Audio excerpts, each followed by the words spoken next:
বন্ধুত্ব চিরদিন টেকে না, কখনো সময়ের অভাবে সেই গভীর সম্পর্কটাকেও ধীরে ধীরে অচেনা করে তোলে।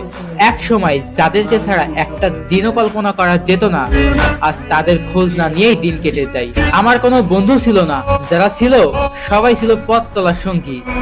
দূরপাল্লার ট্রেনের আমার পাশের সিটের সঙ্গী একে একে এক এক স্টেশনে নেমে গিয়েছে, তবুও ভালো থাকুক তারা। আমার মনে হয় বন্ধুত্ব বলতে কোনো কিছু হয় না, সবাই একটা টাইমের মধ্যে থাকে, দেন তারা সবাই হারায় যায়। যদিও এটা আগে মানতাম না, বিশ্বাস করতাম না, কিন্তু এখন পুরোপুরি বিশ্বাস হয়ে গেল। ফ্রেন্ডশিপ নিয়ে গর্ব করতে নেই, সময়ের ব্যবধানে একদিন তারা থাকবে না, অনেকটাই দূরে চলে যাবে। এতটাই দূরে চলে যাবে যে আপনাকে ছাড়া তাদের অনেক সহজেই দিন কেটে যাবে।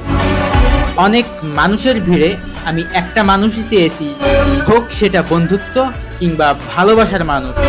দিন শেষে আমি কোনোটাই পাই নাই।